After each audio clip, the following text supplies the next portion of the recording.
Good morning, students. Today we are going to continue our chapter number 15, some natural phenomena. And today we are going to read our chapter last topic, which is earthquake. So earthquake तो बहुत ही common word है, mostly बच्चे सुनते भी हैं, जिसको हम भूकंप कहते हैं. ठीक है, तो अर्थ वो मीन्स भूकंप और ये एक नेचुरल फिनोमिना है. तो इसको पढ़ते हैं. चलो इसके बारे में क्या लिखा है.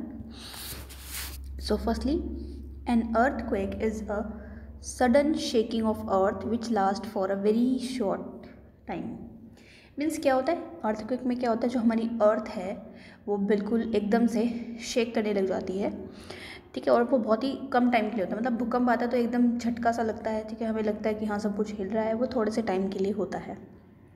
ठीक है, एक्चुअली इसमें होता क्या है कि जो हमारी अर्थ है वहाँ पर अर्थ का जो क्रस्ट, हम आगे अर्थ की लेयर्स के बारे में पढ़ेंगे, तो अर्थ की जो क्रस्ट होती है वहाँ पर कुछ रॉक्स होते हैं, उनमें एक वायलेंट मूवमेंट हो जाती है, एकदम से सडन मूवमेंट हो जाती है. ठीक है, जैसे इसमें लिखा है, it is cause by the violent movements of rocks deep inside the earth's crust. जो हमारे अर्थ की क्रस्ट उसमें रॉक्स है. ठीक है, वहाँ पर कुछ वायलेंट मूवमेंट हो जाती है. ये रीज़न जो है हम आगे डिटेल में पढ़ेंगे कि क्यों होता है. Next, it is cause immense damage to houses, other buildings, bridges, dams and peoples. और जब अर्थक्वेक आता है तो बहुत ही ज़्यादा क्या होता है, डैमेज होता है, लॉस होता है. जो है जहाँ पर भूकंप अगर ज़्यादा है, ज़्यादा फ्रिक्वेंसी का है, तो वहाँ पर घर जो वगैरह वो गिर जाते हैं, बिल्डिंग्स गिर जाती है, ब्रिज डैम्स टूट जाते हैं, और जिसकी वजह से लोग उनके नीचे दब के मर जाते हैं.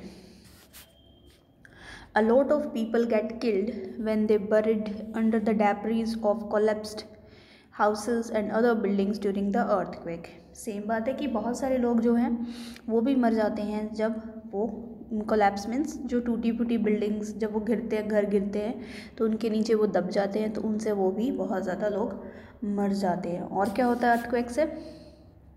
Earthquakes can also cause floods, landslides and tsunamis.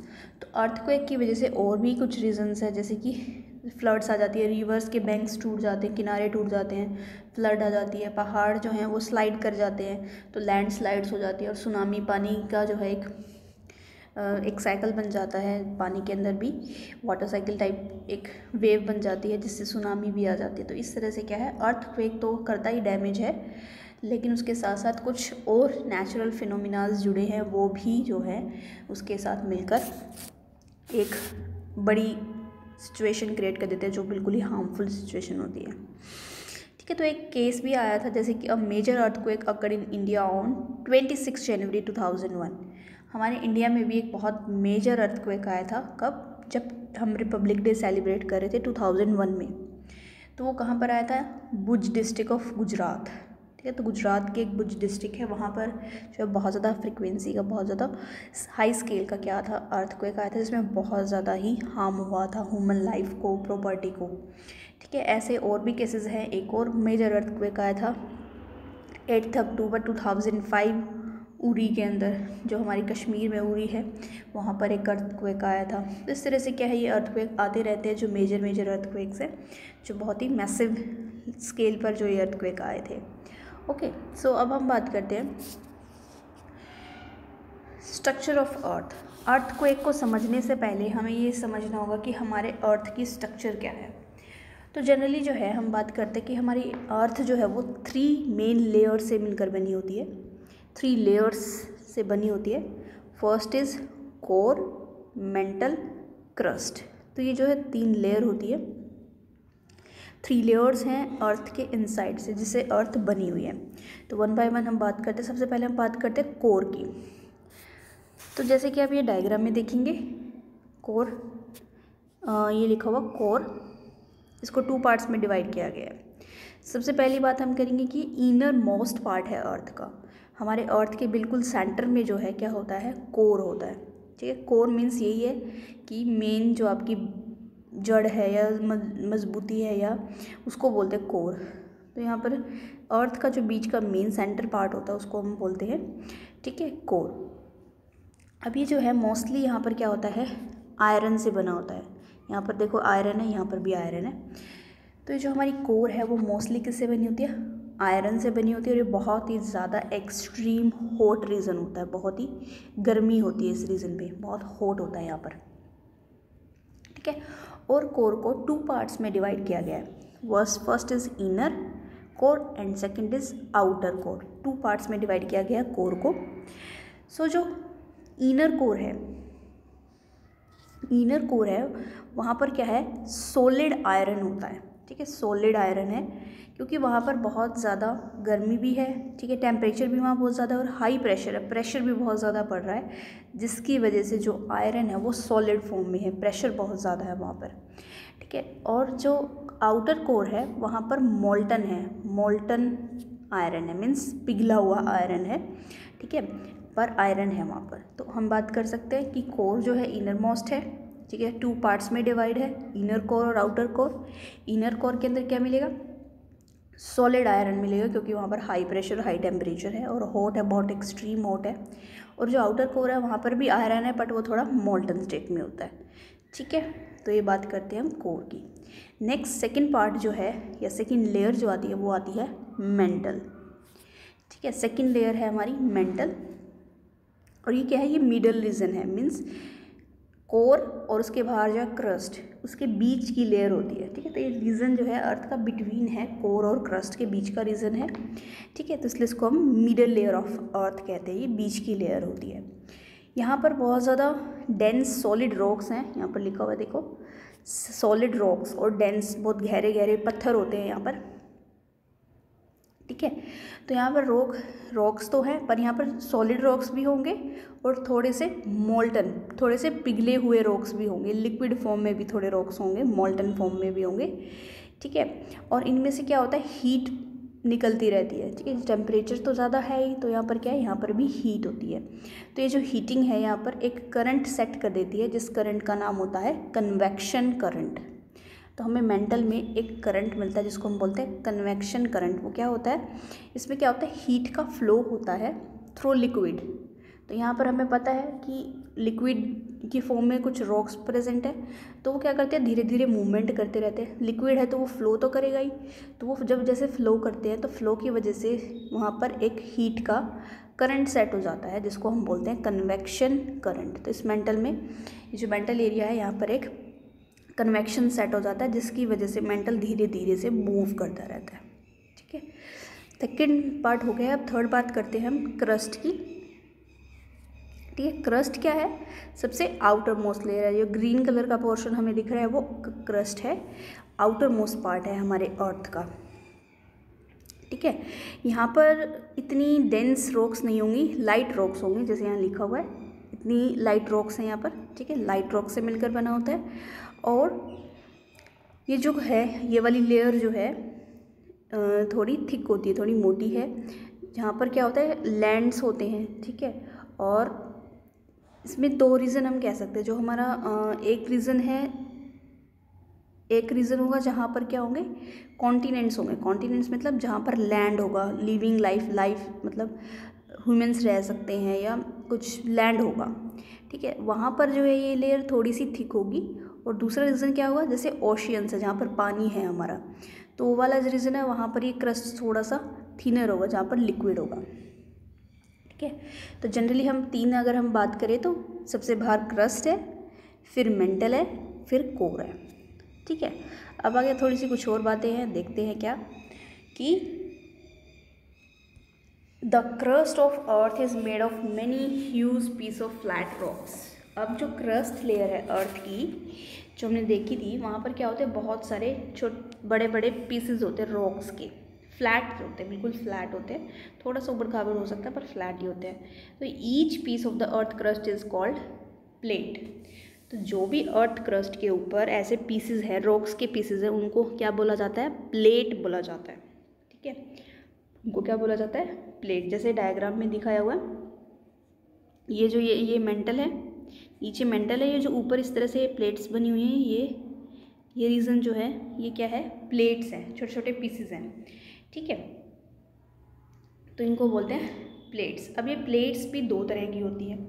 पहली कौन सी है, कॉन्टिनेंटल प्लेट्स, मीन्स वो प्लेट्स अर्थ की विच कंटेन कॉन्टिनेंट्स मतलब जहाँ पर लैंड होगा वो वाला रीजन जो होगा उसको बोलेंगे हम continental plates. And second plates कौन सी होंगी? Oceanic plates means the plates of earth on which ocean exist, जिन पर ओशियन होंगे, जहाँ पर पानी समुद्र होगा वो वाली प्लेट्स होंगी। ठीक है, हमने पढ़ा था जो कॉन्टिनेंटल वाला रीजन होगा वहाँ पर थिक प्लेट्स होंगी और ओशियन वाली जो होगी वो थोड़ी सी थिन प्लेट्स होंगी। ठीक है, ये चीज़ यहाँ पर क्लियर होती है। नेक्स्ट एक और पॉइंट है, due to convection current taking place in the mantle the plates of earth crust are moving around very very slowly. ये क्या कह रहा है? जो मेंटल रीजन में हमने पढ़ा था कि क्या होता है, कन्वेक्शन करंट मेंटेन होता है, तो उसकी वजह से देखो मेंटल के ऊपर ही प्लेट्स प्रेजेंट हैं, यहाँ पर प्लेट्स हैं, तो क्या होगा अगर ये मूव करेगा, मेंटल में जो लिक्विड है वो मूव करे तो उनकी वजह से जस्ट उसके ऊपर क्या है, प्लेट्स हैं, तो वो भी क्या करेंगी, मूव करेंगी, बट वो बहुत स्लोली मूव करेंगी क्योंकि करंट भी क्या करता है, बहुत स्लोली मूव करता है। ओके, तो अब हम नेक्स्ट पढ़ते हैं कि अर्थक्वेक कैसे होता है। Why do earthquake occurs? अब अर्थक्वेक्स का रीज़न क्या है, कॉज क्या है कि क्यों होता है earthquake. So the earthquake occurs when the moving plates of the earth crust. ठीक है, अब जो प्लेट्स हैं, प्लेट कहाँ पर है हमारे, कौन से रीजन में, अर्थ के क्रस्ट में, जो टॉप मोस्ट लेयर होती है अर्थ की वो अर्थ क्रस्ट है। अर्थ क्रस्ट में क्या होती है, कुछ प्लेट्स होती है। अब ये प्लेट्स क्या है, कुछ तरह की मूवमेंट्स शो करती है। कैसे हो सकती है, जिनकी वजह से कोलिजन हो सकता है और मतलब जिनसे अर्थक्वेक आ सकता है। एक रीज़न क्या है कि ये जो स्लाइड्स हैं, सॉरी मीन्स ये जो प्लेट्स हैं क्या करेंगी, स्लाइड करेंगी पास्ट वन अदर, मतलब एक दूसरे के साथ क्या कर रही है, वो स्लाइड करेंगी, जिसकी वजह से अर्थक्वेक हो सकता है। और एक और रीज़न है, क्या हो सकता है, कोलाइड विद वन अदर, मतलब दो प्लेट्स एक साथ एक दूसरे के साथ भिड़ जाती है तो भी क्या होता है, अर्थक्वेक आता है। चलो इसको थोड़ा सा डिटेल में देख लेते हैं।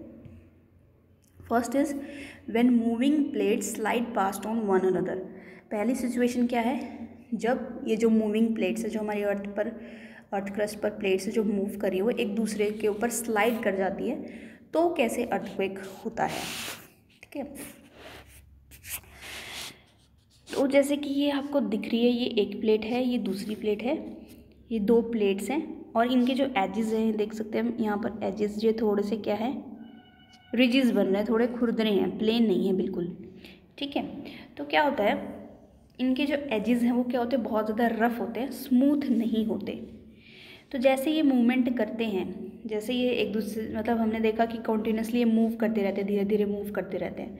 तो जैसे ये मूव करते हैं तो दोनों प्लेट के जो एंड्स हैं ये एक दूसरे के साथ रब हो रहे हैं, क्योंकि ये देखो ये इस डायरेक्शन में मूव कर रहा है और ये वाली प्लेट इस डायरेक्शन में मूव कर रही है, तो दोनों एक दूसरे के साथ क्या कर रही हैं, रगड़ खा रही हैं, रब हो रही हैं। ठीक है, रब करेंगे तो इनके जो एजेस हैं, ये जो एजेस हैं एक दूसरे में क्या हो जाते हैं, फंस जाते हैं। ये इसकी और इसकी क्या हो गई है, ये एक दूसरे के साथ ये रब होने की वजह से फंस गए एक दूसरे के साथ। ठीक है, जिसकी वजह से क्या होगा, अब ये दोनों प्लेट्स जो हैं थोड़ी देर के लिए एंटेंगल हो गई हैं, रुक जाएंगी, फिर एकदम से क्या होगा, इनमें झटका लगेगा। अब इनको क्या करना है, एक को उधर मूव करना है आगे की तरफ, एक को बैकवर्ड की तरफ मूव करना है। तो ये क्या करेंगे, एकदम झटके से अपने एंटेंगल को तोड़ेंगे। ठीक है, जो एक दूसरे के अंदर ये फंसे हुए थे वो एकदम से उस प्लेट को जो है अलग अलग होने के लिए झटके से टूटेंगे।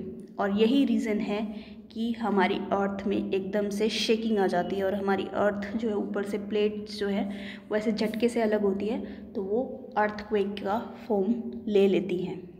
ठीक है, तो इस वजह से ये क्या होता है, अर्थक्वेक आता है जब ये एक दूसरे के साथ, यहाँ पर लिखा हुआ है देखो, an earthquake is caused when two rocky plates of earth crust moving in opposite directions slides past each other, rub furiously, get entangled and then break open suddenly with a jolt। ठीक है, तो same बात है कि जब ये एक दूसरे के साथ अपोजिट डायरेक्शन में मूव कर रही हैं और ये एंटेंगल हो जाती हैं, तो एकदम से ये पूरे झटके से एक दूसरे से अलग होती है और यहाँ पर जो है बहुत ज़्यादा अमाउंट में एनर्जी भी रिलीज़ होती है और अर्थक्वेक का एक फॉर्म ले लेती हैं। ठीक है, तो यहाँ पर जो एनर्जी भी रिलीज़ होगी उसकी वजह से क्या होगा, एक अर्थक्वेक डेवलप हो जाएगा और हमारी अर्थ जो वो शेक हो जाएगी बिल्कुल, जिसको हम बोलते हैं अर्थक्वेक। ठीक है, एक कंडीशन ये हो गई। दूसरी कंडीशन क्या हो सकती है, when plates collide with one another. अब वहाँ पर तो क्या करी थी, वो अपोजिट डायरेक्शन में मूव कर रही थी तो स्लाइड किया उन्होंने एक दूसरे के ऊपर। लेकिन सेकंड सिचुएशन में क्या है कि दो प्लेट्स आपस में क्या कर जाएं, भिड़ जाएं। जैसे कि फिगर में देखें तो यहाँ पर एक पहली प्लेट है, one plate of earth crust and there is second another plate of earth crust. अब ये क्या है, दोनों एक दूसरे की तरफ जो है थोड़ी मूवमेंट कर रही थी। ठीक है, ये इस तरफ मूवमेंट कर रही है और ये वाली रॉक इस तरफ मूवमेंट कर रही है, आमने सामने दोनों एक तरफ आ रही थी। ठीक है, जब ये एक दोनों दूसरे की तरफ आती हैं तो क्या करती है, दोनों कोलाइड करती है। ठीक है, एक दूसरे के साथ टक्कर खाती है और क्या करते हैं, धीरे धीरे और एकदम से दो प्लेट्स भिड़ेंगी तो क्या होगा, लार्ज अमाउंट में एनर्जी रिलीज़ होगी और सेम बात है यहाँ पर, फिर अर्थ जो है हमारी शेक हो जाएगी और वेव्स डेवलप हो जाएंगी जिससे अर्थक्वेक होगा। और जैसे ये डेवलप करती है तो यहाँ पर क्या बन जाता है, new mountains formed as two plates of earth crust collide on head. Means जब ये दोनों एक दूसरे के साथ आपस में कोलाइड करेंगी तो क्या हो जाएगा, एक नया माउंटेन बन जाएगा। ठीक है, जैसे कि फिगर के 14 में देखो क्या लिखा हुआ है, an earthquake also cause when the two rocky plates of earth crust moving in opposite direction collide head on, buckle and fold rising new mountain। ठीक है, तो क्या होगा, सेम बात लिखी है कि जब दो रोकी प्लेट्स अर्थ क्रस्ट के एक दूसरे के सामने आती हैं अपोजिट डायरेक्शन से तो वो भिड़ती हैं। ठीक है, और एक नया माउंटेन बना लेती हैं और इस वजह से क्या हो जाता है, एक अर्थक्वेक भी हमारे बन जाता है, मतलब कोज हो जाता है। ठीक है, ओके, तो ये जो है दोनों रीजंस थे। नेक्स्ट बात करते हैं हम सिस्मिक जोन्स की। अब ये क्या चीज़ है, seismic zones? Actually these are the weak zones of earth crust where which are more prone to earthquakes are called seismic zones और fault zones। ठीक है, ये ऐसे जोन्स होते हैं जहाँ पर क्या है, अर्थ क्रस्ट का वो एरिया जहाँ पर अर्थक्वेक आने के चांसेस है। ठीक है, अर्थ क्रस्ट का एक ऐसा वीक जोन या ऐसा एरिया जहाँ पर ज़्यादा से ज़्यादा क्या होने के चांसेस हैं, अर्थक्वेक। मीन्स या तो प्लेट्स एक दूसरे के ऊपर ज़्यादा स्लाइड कर रहे हैं या दोनों एक दूसरे के साथ कोलाइड कर रहे हैं, तो ये वाली सिचुएशन जहाँ पर ज़्यादा होगी उस एरिया को बोला जाएगा सिस्मिक जोन या फिर फोल्ट जोन। ओके, अब हम बात करते हैं इंडिया में ये ज़्यादा कहाँ है। In India the areas most threatened by earthquake are Kashmir, Western Central Himalayas, whole of Northeast, run of Kutch, Rajasthan and Indo-Gangetic Plain। So India के अंदर ये कुछ ऐसे एरिया जहाँ पर अर्थक्वेक आने के चांसेस ज़्यादा रहते हैं, जैसे कि कश्मीर में हमारे, और हिली एरियाज़ जैसे कि वेस्टर्न और सेंट्रल हिमालय है, हमारा नॉर्थ ईस्ट जहाँ पर सारे 7 सिस्टर्स हैं, असम है, त्रिपुरा, नागपुर, ये सब जो है, ये जो है त्रिपुरा है, मणिपुर, इम्फाल, ये सारी जो नॉर्थ ईस्ट में जो भी हैं। ठीक है, और रन ऑफ कच्छ है, राजस्थान है। ठीक है, ये सारे जो एरियाज़ हैं यहाँ पर जो है ज़्यादा हमारे अर्थक्वेक आने के चांसेस होते हैं। साउथ इंडिया, हमारा साउथ इंडिया वाला पार्ट भी ज़्यादा डेंजर में होता है। ठीक है, नेक्स्ट बात करते हैं हम सिस्मोग्राफ की। ठीक है, अब ये क्या है, सिस्मोग्राफ होता क्या है? So seismograph is an instrument which measures and records the magnitude of an earthquake in term of shock waves it produce. तो क्या है, ये एक इंस्ट्रूमेंट है जो मेज़र भी करेगा और रिकॉर्ड भी करेगा, किसको, कि कितना मैग्नीट्यूड का अर्थक्वेक आया है और वो किस टर्म में होगा। जैसे कि हमने बात की, जैसे कोलिजन हो गया, स्लाइड होगा, तो उसमें कुछ वेव्स जो है, कुछ एनर्जी है, वेव्स की फॉर्म में प्रोड्यूस होती हैं, तो उनकी टर्म्स में वो नोट करेगा कि कितना ज़्यादा अर्थक्वेक आया है। ठीक है, तो उसको रिकॉर्ड करने के लिए एक इंस्ट्रूमेंट होता है जिसको बोलते हैं सिस्मोग्राफ, जो कि आप फिगर में देख सकते हैं कि एक सिस्मोग्राफ है। ठीक है, तो इसमें क्या है, इसमें क्या क्या होगा पहले हम बात करते हैं कि सिस्मोग्राफ में क्या लिया जाता है, एक हैवी वेट लिया जाता है, जैसे कि ये दिखाया हुआ है ब्लैक कलर का, एक हैवी वेट लिया जाता है। ठीक है, ये क्या हो गया, एक मेटल की बॉल हो सकती है, गोल गोल हमने क्या ले लिया, एक हैवी मेटल की बॉल ले ली और इसको सस्पेंड कर दिया जाता है, मतलब टांग दिया जाता है। ठीक है, with the help of a strong wire, ये एक वायर है। ठीक है, ये एक हमने हैवी वेट को वायर से अटैच कर दिया और इसको टाई कर दिया किस पर, एक सपोर्ट पे, एक सपोर्ट पर हमने उसको टाई कर दिया, हैंग कर दिया। ठीक है, अब क्या है, बेस जो है सिस्मोग्राफ का, ये जो बेस है, ये बेस है सिस्मोग्राफ का, जो बेस होता है वो फिक्स्ड होता है एक रिजिड रॉक से। ठीक है, उसको बिल्कुल एक क्योंकि देखो इतना हैवी हम उस पर कुछ हैंग कर रहे हैं तो उसको कुछ एक सॉलिड सपोर्ट तो चाहिए, और सॉलिड सपोर्ट तो है। और उसके बाद हमें क्या देखना है, हमें ये देखना है कि जब अर्थक्वेक आएगा तो उसमें कितनी मैग्नीट्यूड है, उसे मेज़र करने के लिए हमें क्या करना पड़ता है, हम अच्छे से उसको अर्थ सरफेस पर एक सॉलिड रॉक के ऊपर सेटअप कर देते हैं, फिक्स्ड कर देते हैं, ताकि वो आसानी से वहाँ पर नोटिस कर पाए। ठीक है, और क्या कर दिया जाता है, जो ये हैवी वेट है उसके एक एंड पर हमने पेन को अटैच कर देते हैं, पेन को हमने लोअर एंड पर हैंग कर दिया है। और हम यहाँ पर एक सेटअप और करते हैं जिसमें क्या किया जाता है, ग्राफ पेपर को सेट कर दिया जाता है। ठीक है, इसमें क्या किया गया है, देखो आप ये देख सकते हो, एक रोटेटिंग ड्रम होता है। ठीक है, एक रोटेटिंग ड्रम है जो रोटेट करता रहता है और उसके ऊपर एक ग्राफ पेपर को चिपका दिया जाता है, मतलब लगा दिया जाता है रोलिंग ड्रम के ऊपर। और वो क्या करता है, जैसे ही अर्थक्वेक आता है तो ये रोल करता रहता है और जो है ये हैवी वेट से जो सस्पेंडेड पेन है या वो है, वो अपनी वेव्स बनाता रहेगा जैसे जैसे उसके ऊपर अर्थक्वेक आएगा। ठीक है, तो अगर हम इसकी वर्किंग की बात करें तो इसमें क्या होगा, जब अर्थक्वेक आता है तो अर्थ स्टार्ट होती है शेकिंग करना, जिसकी वजह से जो बेस है इसका, ये जो बेस है सिस्मोग्राफ का बेस है जो अर्थ से बिल्कुल फिक्स है, वो भी क्या होगा, शेक होना शुरू हो जाएगा। ठीक है, जैसे ये शेक होना शुरू होएगा तो ये जो हैवी वेट से हमने पेन को सस्पेंड किया हुआ है, लटकाया हुआ है, ठीक है, वो क्या कर देगा, वो तो अपनी जगह पे ही है। ठीक है, लेकिन क्या होगा, जैसे वो शेकिंग होगी तो पेन की मूवमेंट शुरू हो जाएगी और ग्राफ पेपर पर जैसे रोटेटिंग ड्रम रोटेट करने लगेगा शेकिंग की वजह से। अब बेस रोटेट करेगा तो ड्रम रोटेटर भी क्या करेगा, रोटेट करेगा। बेस शेक करेगा तो रोटेटर भी ड्रम शेक होगा, जिसकी वजह से वो रोटेट करेगा। लेकिन उसके ऊपर एक पेन सस्पेंड है तो उससे क्या बनती रहेंगी, एक वाइब्रेशंस ग्राफ के ऊपर बनती रहेंगी और हमें ये पता चल जाएगा कि किस फ्रिक्वेंसी के जो है ये अर्थक्वेक है जो आया है। तो इसमें जो है बहुत इंपॉर्टेंट रोल है, पेन जो है वो रिलेटिवली मूवमेंट्स को ट्रेस करता रहेगा कि अर्थ में कितनी शेकिंग हो रही है। ठीक है, तो इस तरह से हम ये एक पूरा हमें रिकॉर्ड मिल जाता है ग्राफ पेपर पे अर्थक्वेक का। ठीक है, तो ये इसकी वर्किंग थी। अब देखते हैं थोड़ा सा कि कैसे दिखती है जब हम इस रोटेटर पे से इस ग्राफ को अगर हम उतारते हैं। तो ये जो ये फिगर दिख रही है 17 वाली जो फिगर है, इसमें शो किया गया है ग्राफ पेपर का रिकॉर्ड। ये ड्रम रोटेट ड्रम से जब हम ग्राफ पेपर को अलग करेंगे तो इस तरह से हमें क्या होंगी, लाइनें मिल जाएंगी और इससे हम देख सकते हैं एक रिकॉर्ड मेंटेन हो गया है सिस्मोग्राफ में कि कितनी फ्रीक्वेंसीज की कितने टाइम पर कितने फ्रीक्वेंसी की क्या अर्थक्वेक की मेजरमेंट आ जाती है।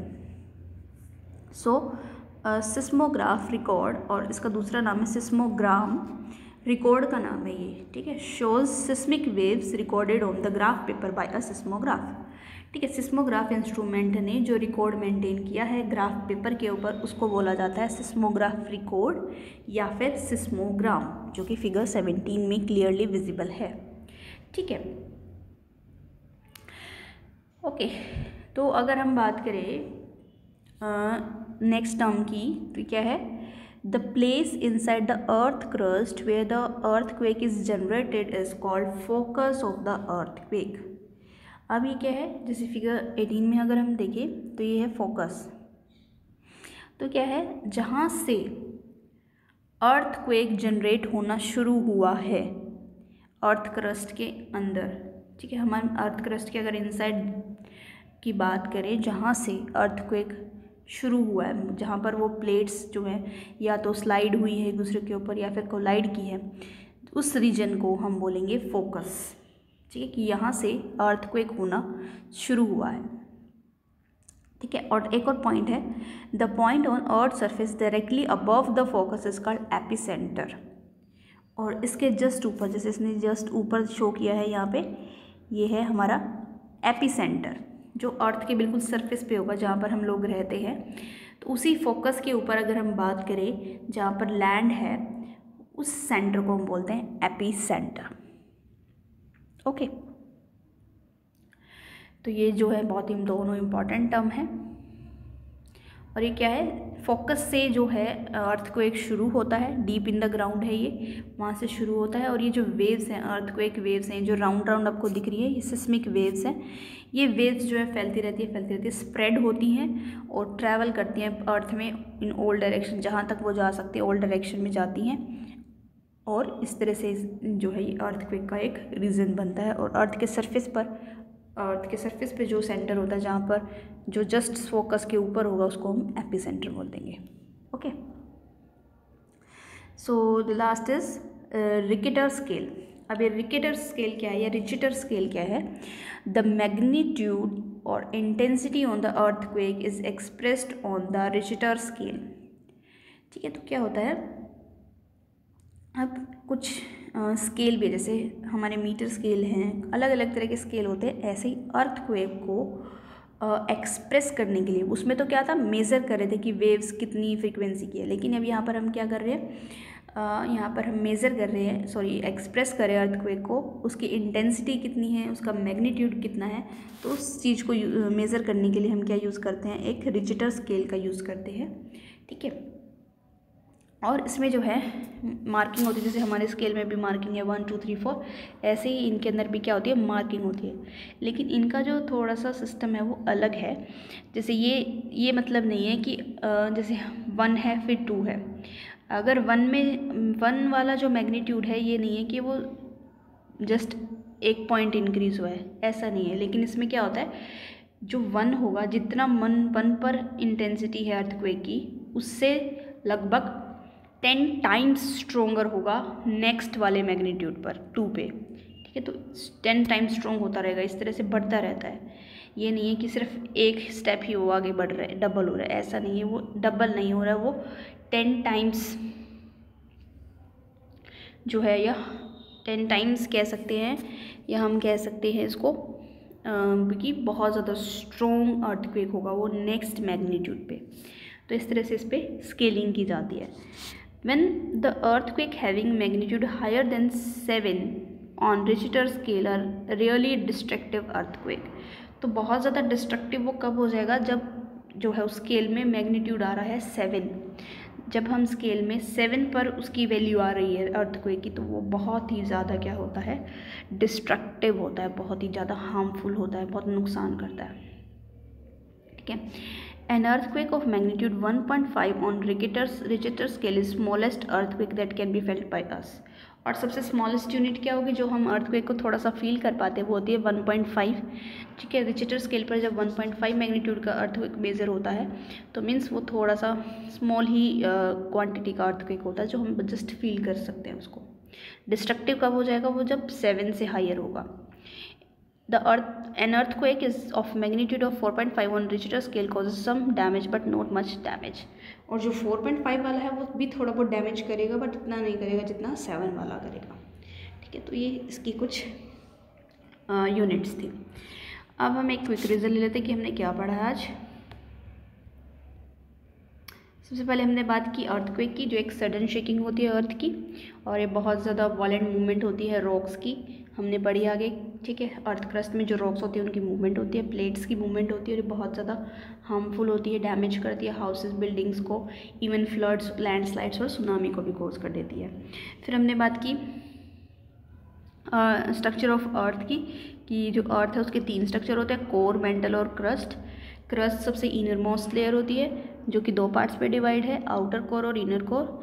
और जो इनर कोर है वो बहुत हॉट एक्सट्रीम होती है, उसमें सॉलिड आयरन होता है, और आउटर में मॉल्टन होता है, मॉल्टन आयरन होता है। फिर सेकेंड जो लेयर होती है, मिडल लेयर होती है, वो मेंटल होती है, जहाँ पर डेंस रॉक्स होती हैं, वो लिक्विड फॉर्म में होती हैं, लिक्विड फॉर्म में भी होती हैं, जिसकी वजह से एक मूवमेंट होती रहती है हीट की, और जिससे एक कन्वेक्शन करंट मेंटेन होता है, जिसकी वजह से ही जो है जो थर्ड लेयर है, क्रस्ट वाली लेयर है, उसमें जो प्लेट्स बनी होती हैं उनकी मूवमेंट स्लोली स्लोली होती रहती है। तो थर्ड लेयर जो हो जाएगी वो क्रस्ट हो जाएगी, जहाँ पर लाइट रॉक्स होंगे और वहाँ पर प्लेट्स बनी होंगी। प्लेट्स भी दो तरह की होंगी, कॉन्टिनेंटल प्लेट्स और ओशियन प्लेट्स। फिर हमने बात किया कि अर्थक्वेक क्यों होता है। तो अर्थक्वेक के दो रीज़न हो सकते हैं। फर्स्ट हो सकता है कि जब मूविंग प्लेट्स एक दूसरे के ऊपर स्लाइड कर रही थी और उनके जो एजेस हैं वो स्मूथ नहीं होते, तो थोड़े से रफ होते हैं, जब जैसे वो एक दूसरे से स्लाइड होते हैं वो इंटरलॉक हो जाते हैं। दोनों इंटरलॉक होने की वजह से वो थोड़ा सा मूवमेंट नहीं कर पाते, तो एकदम से प्रेशर से वो एक दूसरे से अलग होती हैं। अब जब वो प्रेशर लगता है तो उससे कुछ वेव्स जनरेट हो जाती हैं, सिस्मिक वेव्स जनरेट हो जाती है और अमाउंट ऑफ एनर्जी बहुत ज़्यादा रिलीज होती है, जिससे अर्थक्वेक हो जाता है। एक और रीज़न हो सकता है कि दो प्लेट्स आमने सामने से आ रही थी और उन दोनों ने एक दूसरे के साथ कोलाइड किया। कोलाइड करने की वजह से सिस्मिक वेव्स जनरेट हो गई, हाई एनर्जी रिलीज़ हुई, जिससे फिर अर्थक्वेक हो गया और एक नया माउंटेन भी यहाँ पर बन जाता है। फिर हमने देखा सिस्मिक जोन्स की ये जोन जो बहुत क्रस्ट में वीक जोन होते हैं, जहाँ पर ज़्यादा अर्थक्वेक आने के चांसेस होते हैं। इंडिया में भी बहुत तरह के अलग अलग हैं, जैसे राजस्थान है, ठीक है, रन ऑफ कच्छ है, अलग अलग एरियाज़ है, ये कश्मीर है। फिर हमने सिस्मोग्राफ की बात की कि एक इंस्ट्रूमेंट है जिससे हम क्या करते हैं, अर्थक्वेक को मेज़र करते हैं और उसका एक रिकॉर्ड बनाते हैं, ठीक है, उसकी बात की हमने। फिर यहाँ पर हमने बात की सिस्मोग्राम की, जो एक रिकॉर्ड मेंटेन हो जाता है उसको बोलते हैं। फिर हमने दो पॉइंट्स की बात की, एक फोकस जहाँ पर अर्थ क्रस्ट के इनसाइड अर्थक्वेक जनरेट होता है, और एक एपिसेंटर जो फोकस के जस्ट ऊपर अर्थ सरफेस पर पॉइंट होता है, उसको बोलते हैं एपिसेंटर। फिर हमने लास्ट में एक स्केल की बात की जो कि रिचटर स्केल था, जिससे हम क्या करते हैं, अर्थक्वेक को एक्सप्रेस करते हैं। और इसमें जो है अगर हायर देन 7 मैग्नीट्यूड होता है वो तो बहुत ज़्यादा डिस्ट्रक्टिव होता है। So this is all for today. Thank you class.